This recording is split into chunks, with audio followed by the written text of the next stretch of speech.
A few things first as Andrea and David make their way up. Thank you very much for the Herbert Hoover letter. It's nice to know that the world was in the same shape in 1938 as it is today. This has become, of course, a great tradition in my life as well. And it's always fun for me to see Mary Belknap at this lunch and to pretend that we don't see each other all year except for once a year on this day. That's our joke together anyway. Mrs. Belknap has always been a great sport and is a huge part of the FPA. I have to say that we have in our midst, I think, the only person in this room who attended last night's white tie state dinner. We have another person up here who is leaving from LaGuardia to go attend tonight's dinner, the reciprocal dinner at the British Embassy. And your humble moderator is just back from the garden party yesterday afternoon at the British Embassy, which my wife and I referred to as the JV event for the Queen and Prince Philip.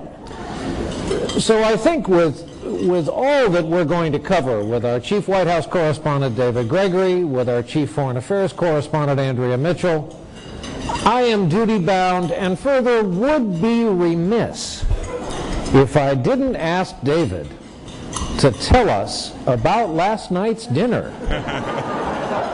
David? Thank you, Brian. Good afternoon, everyone. It's a pleasure to be here. You know, there was a question that came up in the state dining room last night from somebody at my table who said, as we were looking at the Queen's jewels and her diamond tiara, do you think it's real? And the question was about, do you really think she travels with that? Wouldn't she keep the real thing back home and have this as kind of the carry-on version? And I went out on a limb and I said, you know, what's the point of being the Queen if you can't travel with the real thing? You know what I'm saying?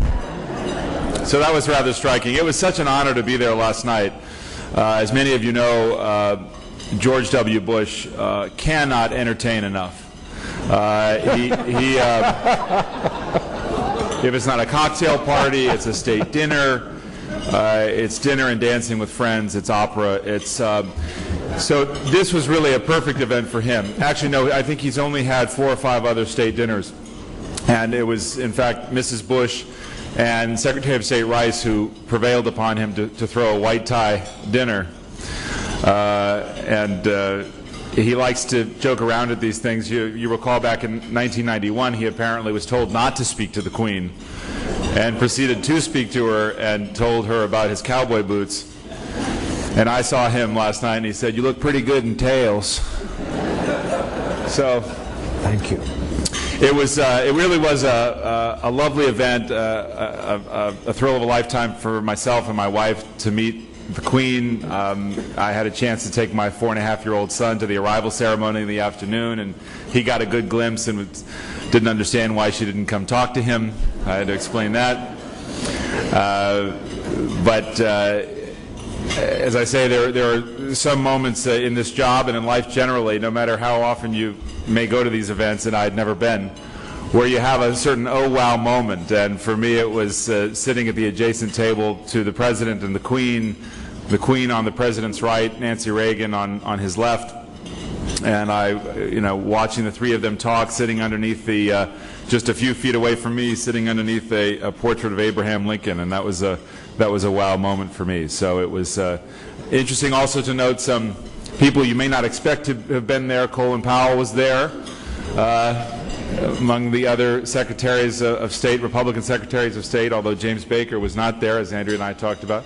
And Trent Lott, who has a rather frosty relationship with this White House, was there as well, as was the House Speaker, Nancy Pelosi, who took to the dance floor right away after Itzhak Perlman performed. So she didn't waste any time. And who knew that John Roberts, Brian, Chief Justice, was such a dancer? He and his wife Jane were out there dancing the night away. So it was a real thrill. See, this is the kind of texture, I think. Over at the council, they're probably having some dry event right now. But you're going to leave here today with some real added value. I did note the Chief Justice was sitting, those of us who had to watch C-SPAN, I noticed that the Chief Justice was sitting on the other side of the Queen. Who was at your table? We're not near done with this, by the way. Who was at your table, David? It was a lovely table. I sat with David has no idea. He can't remember a thing. The Secretary of Agriculture was our host. I was a little disappointed because apparently you're supposed to sign your menu card, and everybody at the table signs it, and he did not carry out that tradition. And it goes downhill from there. No,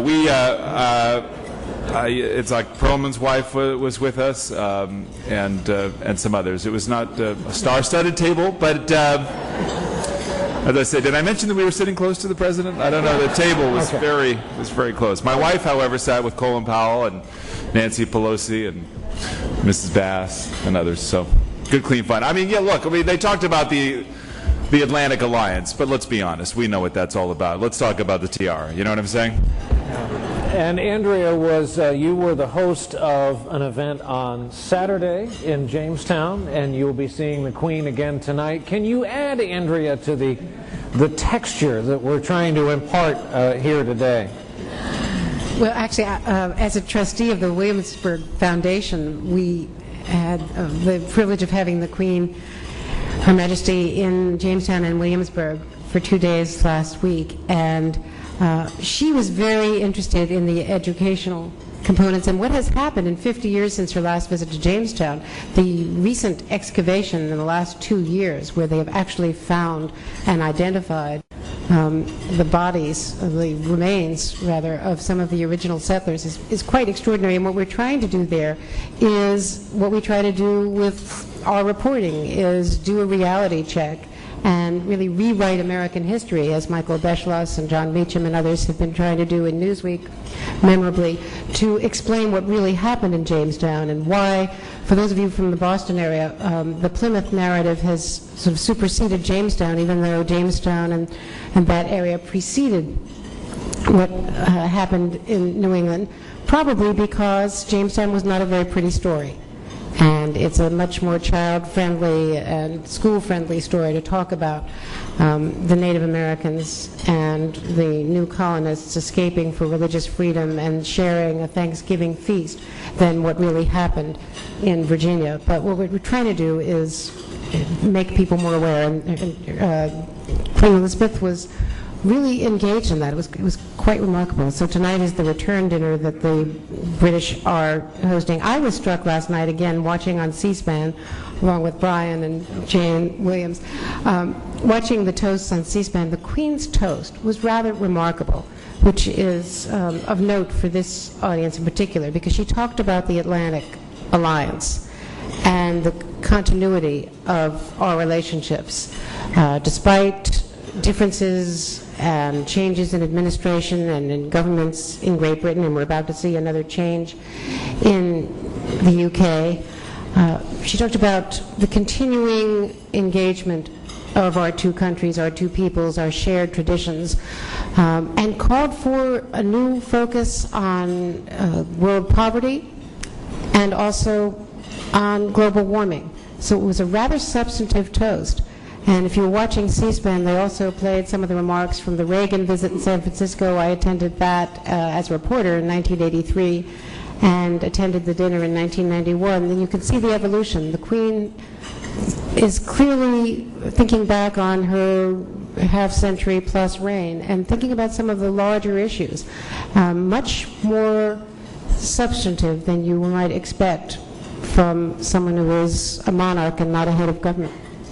I was actually thinking, while you and I were among the housebound last night, forced to watch the state dinner on C-SPAN, as opposed to being, say, a guest at the dinner like David was, that we did receive that added value. What David couldn't see were those added clips of dinners in years passed while he was talking to the Agriculture Secretary and Yitzhak Perlman.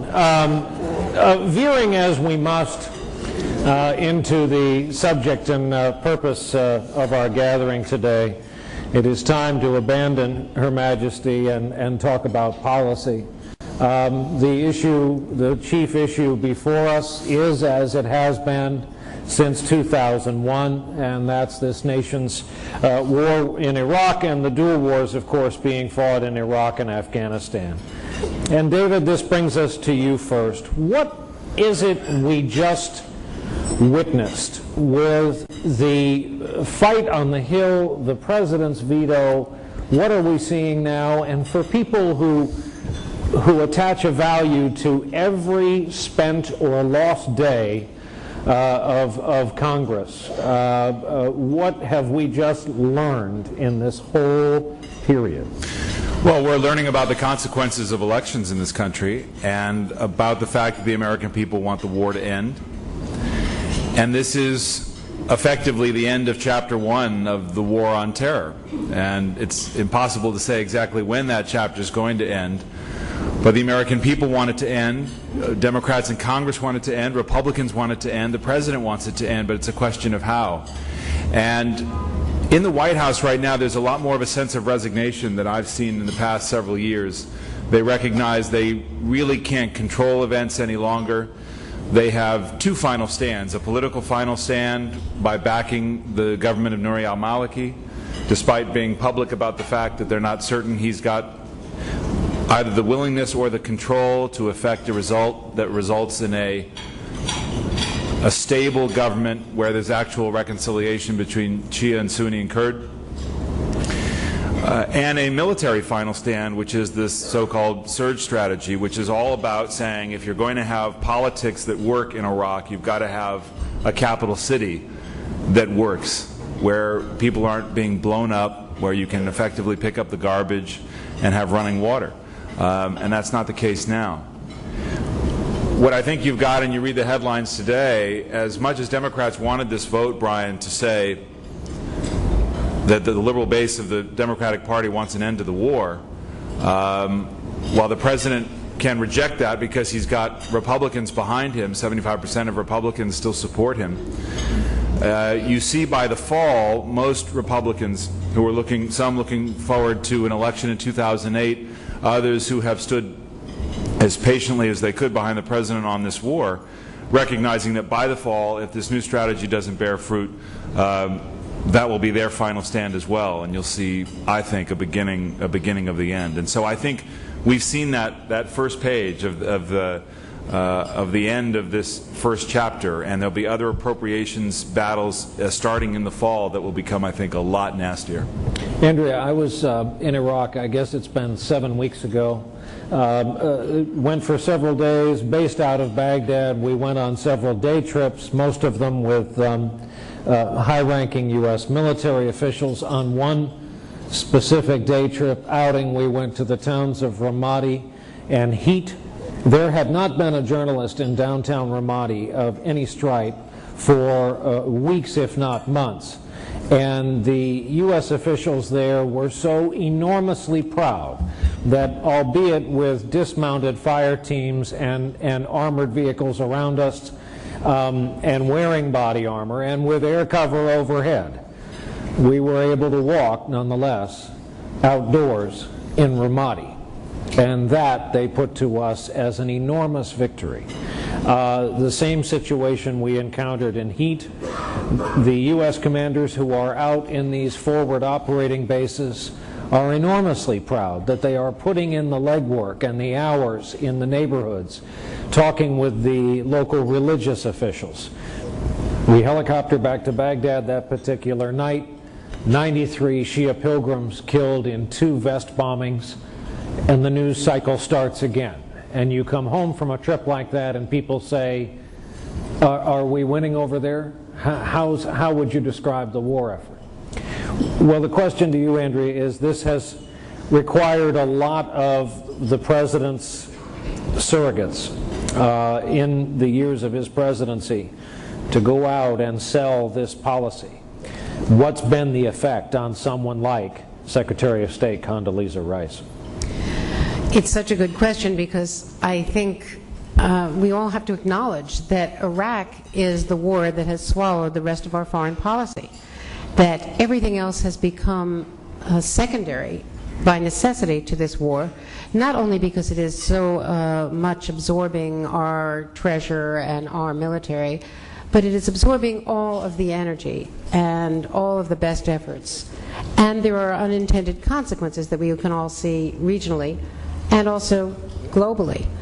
Secretary Rice in January met privately with correspondents individually and with others, and talked very hopefully about this new initiative, this new opening. She viewed Iran's ascendance as a way of perhaps frightening the Sunni leaders in Saudi Arabia and other places into, for the first time, being willing to acknowledge Israel openly and do something of great consequence on the Israeli-Palestinian front, which would in turn please King Abdullah, both Kings Abdullah, and then open the way toward more regional pressure on the Syrians and the Iranians in terms of stabilizing Iraq.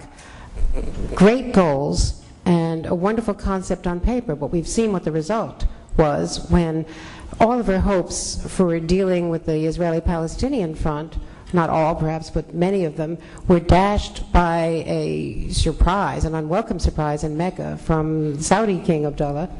In forging the new coalition government, his concern was more of civil war among the Palestinians than of pleasing the Americans.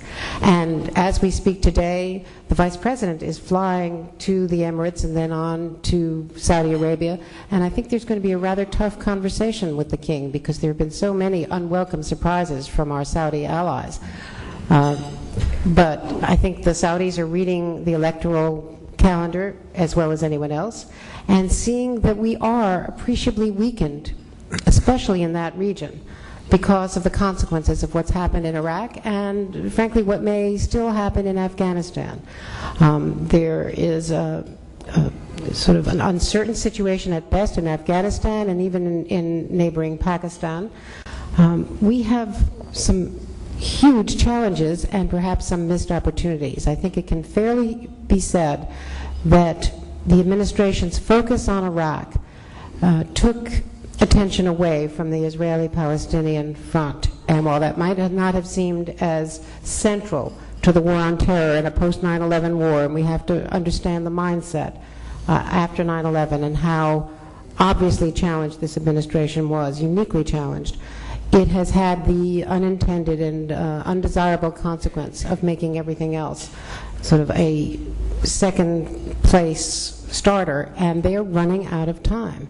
They no longer have leadership in either the Palestinian, maybe they never had leadership, but there were moments when Abbas, perhaps in the winter of 2004, if he had been right after Arafat's death, propped up more, if the president and the administration had been more engaged, they perhaps had an opening there, despite their corruption. And if we had not misread the situation on the ground and helped the Israeli misread it in terms of how they handled that election. Now there is no longer Palestinian leadership that we are prepared to deal with because of the Hamas engagement in this coalition government, although you're seeing some flexibility from the administration on that front as Condi Rice runs out of time.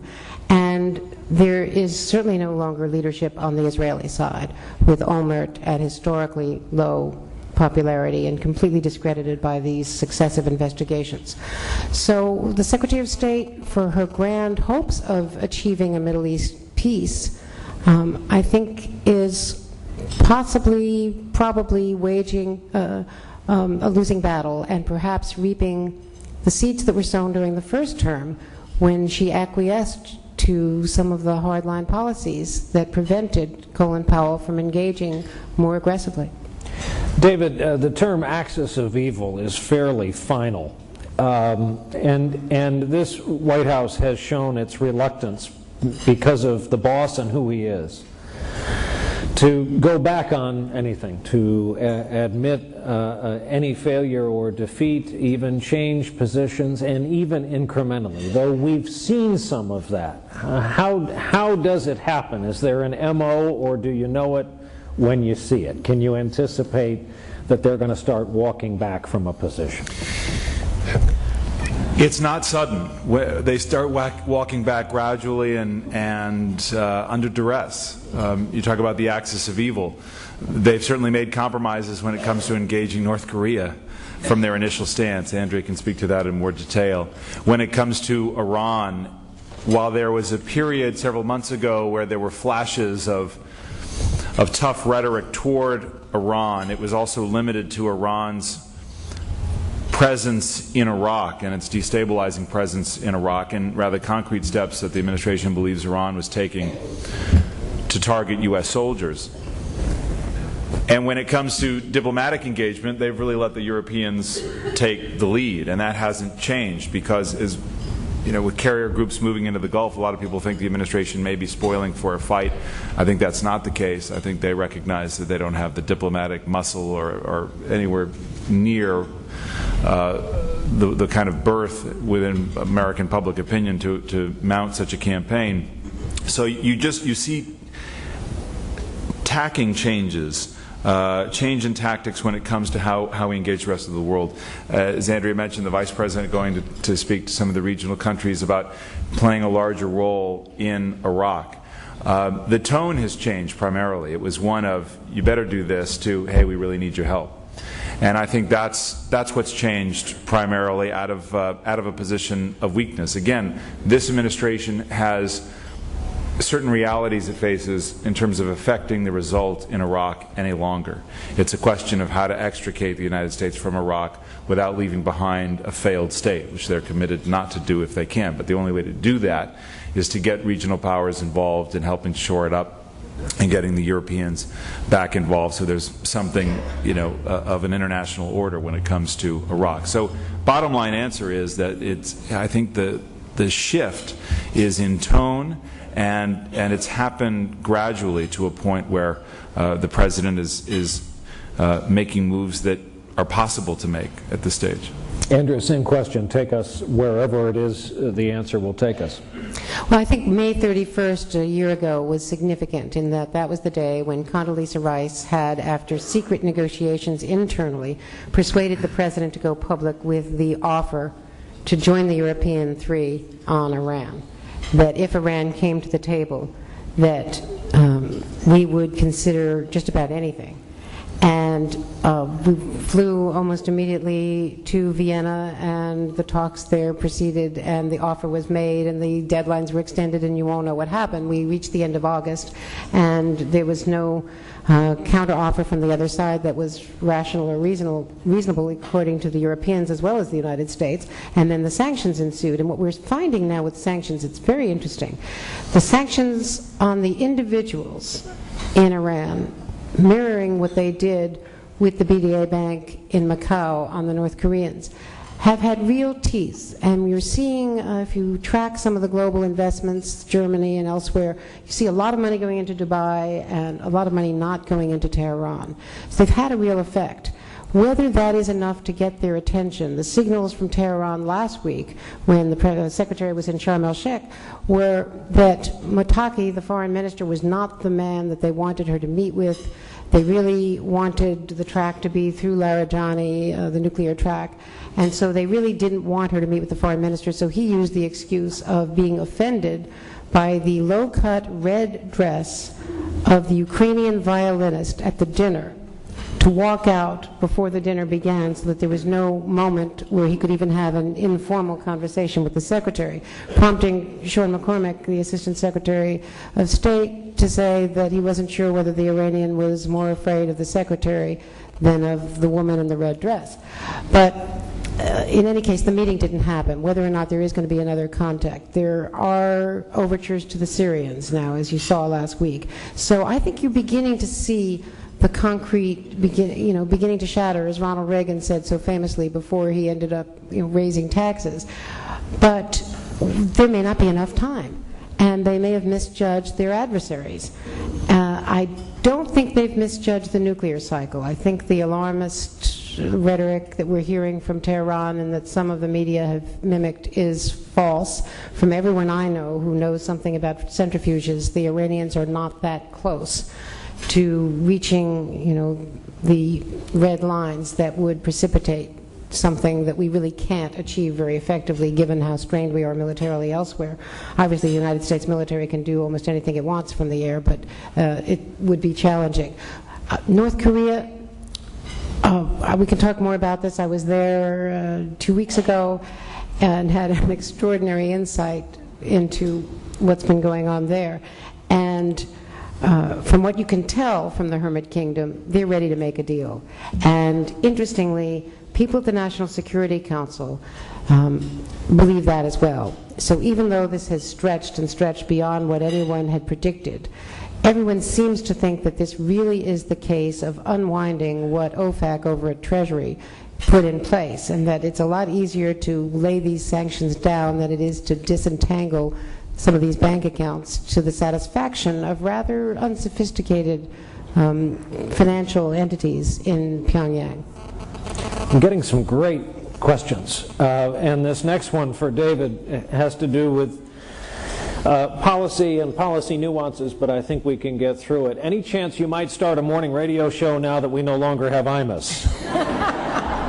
You did a great job filling in for him once. That type of morning program is sorely missed. Go for it, David. In case you think I'm making this up, here it is. I'm just your moderator. Well, thank you for the author of that question. It was interesting to fill in. I think there were some real strengths to the IMUS program. I was obviously a frequent guest, as were Brian and Andrea.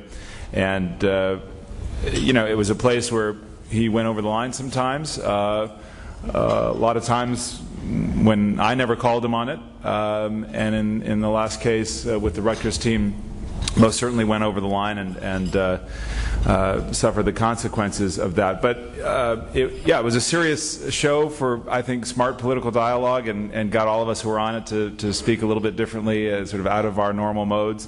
But I'm very happy doing what I'm doing at the moment, and I'll leave it at that.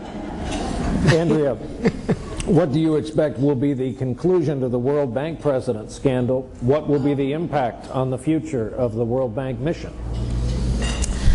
I think the institution is damaged, and I think it inevitable now that people will start to look at the other salaries at the bank. Wolfowitz's own salary, considerably larger, I've been told, than Wolfenson's was when he left, and other perks of the tax-free status of the largely tenured for life bank managing directors. The bank's mission is, I think, critically important, and as we can read the hints and leaks coming out of the negotiations, it seems that you've got a split. The president and the vice president want to stick with Wolfowitz. The Treasury Secretary does not, is the way I would read the signs and portents. And I think this might be one area where they are going to have to yield, and where the only real negotiation is going to be over the terms and over whether Paul Wolfowitz leaves the bank with some sort of statement absolving him of anything, of any wrongdoing. I should point out that Shaha Riza was a well-known Middle East analyst and feminist long before Paul Wolfowitz came to the bank. And clearly she felt aggrieved in having to make a career switch. He didn't handle it properly, and the rest is history. I think the bank's mission is severely damaged, and there's even now the issue, as you've read, where Angela Merkel believes Wolfowitz should go, and believes as the head of the EU right now that she has to speak to the European interests, and he's got some African support for what he did quite notably on AIDS relief and other assistance to the African countries, but he barely could survive this with perhaps 30% of the votes necessary, and clearly the recommendation that is coming down is going to be either that he leaves, that the contract be canceled, and if he won't leave gracefully, that the Americans not be able to dictate the choice. Now, obviously, with our contributions, the tradition has always been that we can dictate the choice of the World Bank president. There's talk of the Afghan foreign minister and others being another choice that the Americans could support. But this has been a very damaging episode, and which is an understatement, and I think it's going to end with Wolfowitz's exit from the bank. There's also talk, by the way, if he does exit, that Alberto Gonzalez may take his place. So it's just weird how that happens. That would be face-saving, wouldn't it? Yeah, yeah. David, an actual question here. You know W personally. How is he dealing with the realization he and his administration are seen as weak?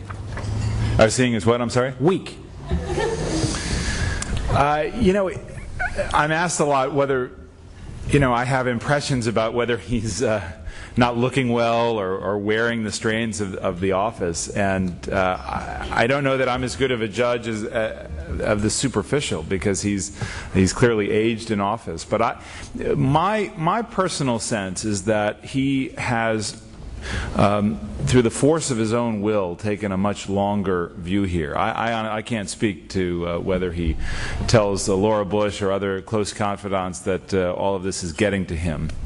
I suspect not. I suspect that there is some parallel personally, though he doesn't like to be analyzed psychologically, just as he dealt with his own drinking, that he has a very strong force of will. He made a decision to change course in his life. It led him to the presidency. After 9/11, he made a decision, heavily influenced by others who were around him, that he put around him, like the Vice President, Don Rumsfeld, to set a course for the United States and how to deal with the war on terror. That was successful initially. And I don't think he's veered. I think he comforts himself in the knowledge that, at least what he believes to be knowledge, that he'll be vindicated at some point by the decision to support a democratic movement in the Middle East, and that strength, the projection of U.S. power after 9/11, was not only necessary to reflect the anger and outrage of the American people, but it was vital to transform a region that was sorely in need of change. And so I think what is perceived as weakness now, he will acknowledge as weakness, but won't lose hold of what he think will be a longer-term vindication, and the knowledge, at least to his own self, that turning around now would be disastrous, not only for the country currently, but for foreign policy going forward. We'll call this our lightning round. I've just discovered we have more fascinating questions than we would ever have time to answer. So let's have at these, if we can, in rapid order. Question to you, Andrea. What is your opinion, this is so interesting, of the state of education for girls and young women in the developing world, around the world today, compared to 10 years ago? Progress and setbacks. Well, in fact, I think that has been one area of progress that the World Bank should take credit for. Through my own experience, the work of people like Elaine Wolfenson, known to many of you, in leading education efforts, Queen Rania and others in some of the Arab countries, have done, I think, some very important things. There are areas, though, that are still so underserved, particularly in Africa. But I think that Afghanistan is beginning to make real progress, and so are some areas of the Middle East. David, is there any difference, this is a tough one, and pass if you wish, any difference between the futility of the Vietnam War and the war in Iraq? Well, I mean, I think these are both about the longer-term consequences for the country and for foreign policy. And the reality is that 30 years later, when this president visited Vietnam, he found that there was a peace dividend, that in fact the U.S. had won the peace, that the Vietnamese very much wanted to be like America, and that Ho Chi Minh didn't like U.S. soldiers, but he liked Coca-Cola.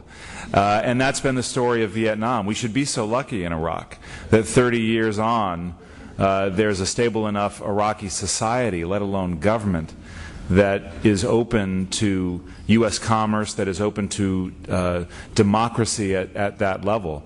And again, it goes back to the previous question, Brian. I think that the President holds in his mind and in his heart and in his will that there is something that was started here, that there was a movement started that in the Middle East democracy is possible, that tyranny will no longer be acceptable to the populations, and they will demand the sort of change that other democracies have experienced, and that the analogy may not hold up, but just as the Ottoman Empire started to break up as there was more exposure to Europe, and the Young Turks came back and said, no, we want things to be like they are in Austria or in France and Great Britain, that there may be a similar effect. But there's a long way to go, and certainly the legacy of Vietnam on foreign policy in terms of how it affects American policymakers is likely to be the same, and we're seeing that, I think, in the election, especially on the Democratic side, as they approach foreign policy. Andrea, this next question for you would be a good conversation starter at tonight's dinner. Is the U.S. now where Britain was then at the decline of their world power and dominance?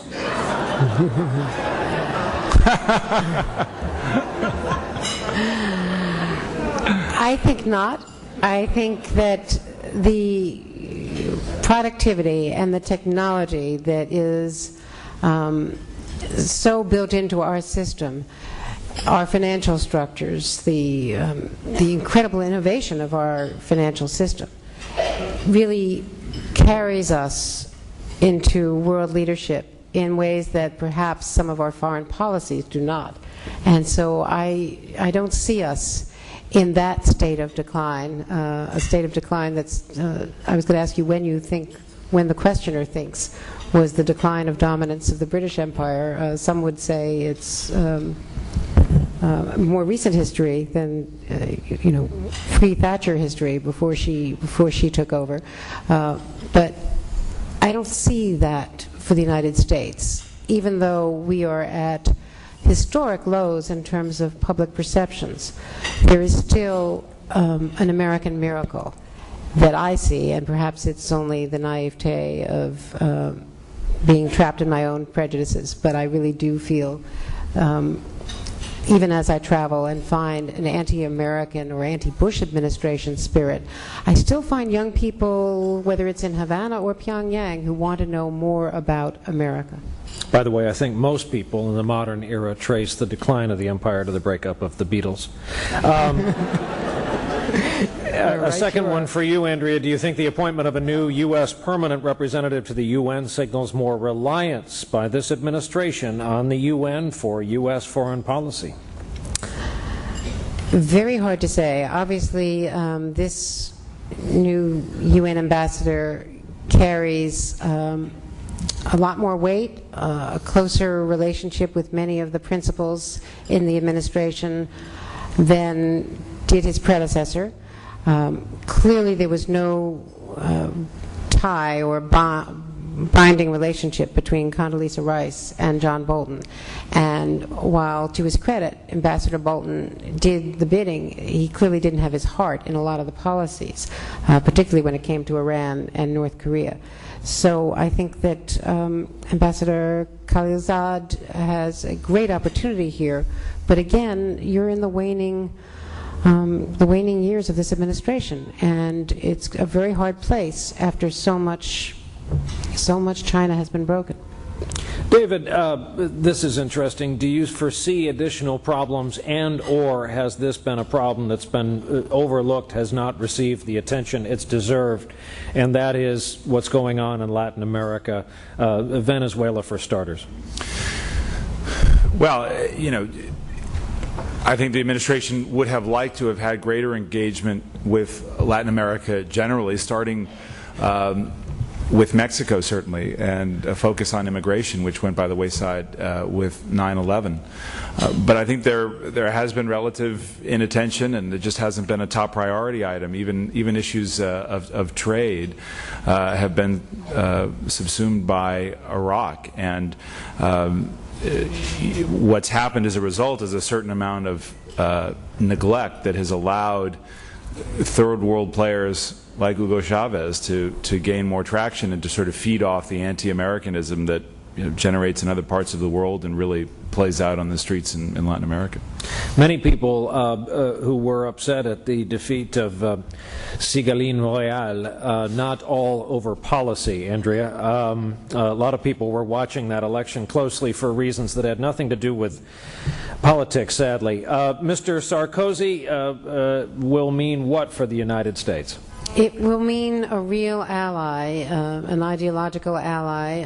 Obviously, there are limits on that, as he telegraphed in his victory speech, but he is a George W. Bush-style leader in a lot of ways. And I think if Royale had deficits, it was on the substance. She was a more interesting symbolic figure than a real political leader in this contest, and that having Sarkozy there will be of great support. I'm very curious as to how the G8 plays out in Berlin, where Angela Merkel, assuming the president doesn't try again to give her a back rub, will be a great ally, and there'll be the transition. He's going to see the departure of Tony Blair in the coming weeks and months, but the president will have a great opportunity if he knows how to utilize it with these European leaders.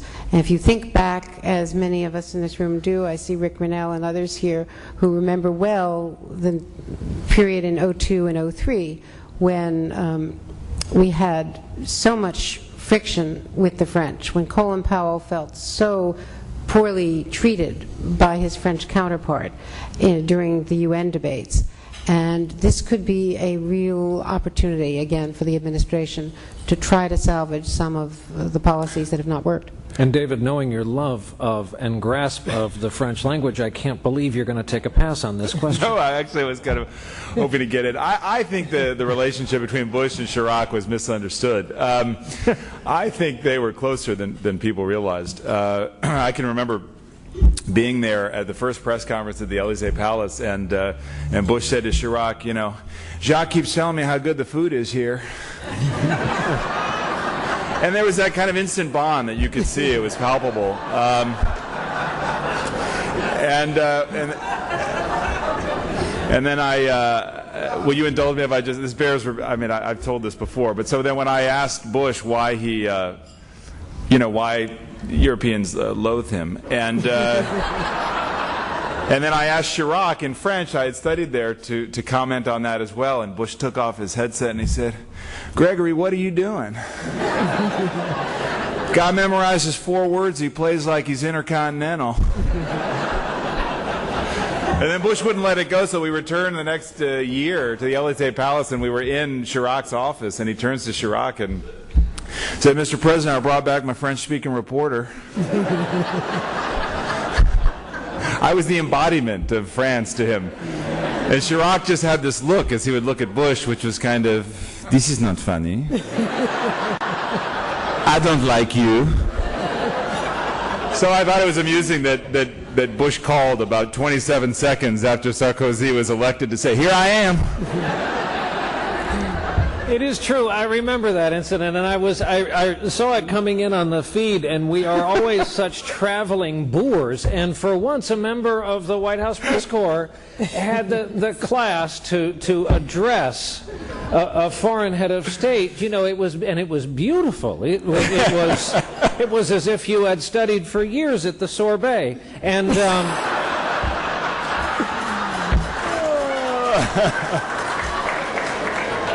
It was perfect Parisian, Monsieur Président, and it was all there, and wow, it just wowed them.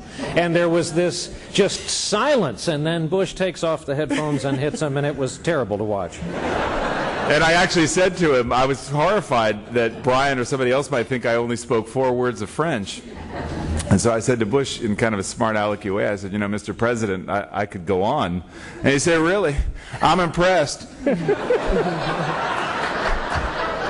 bueno. Now I'm bilingual. And it was at that moment that he and Chirac knew they were like this. Every word of it true.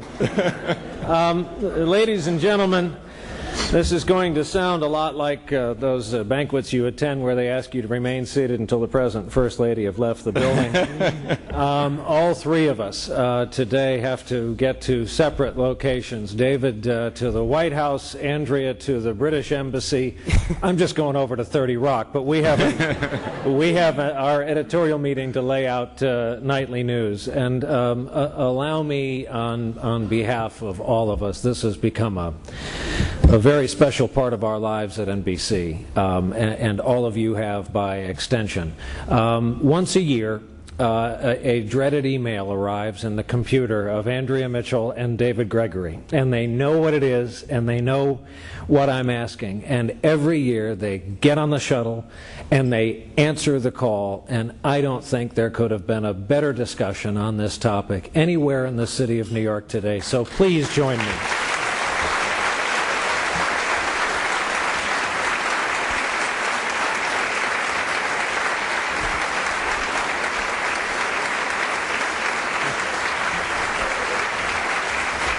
Thank you all so very much.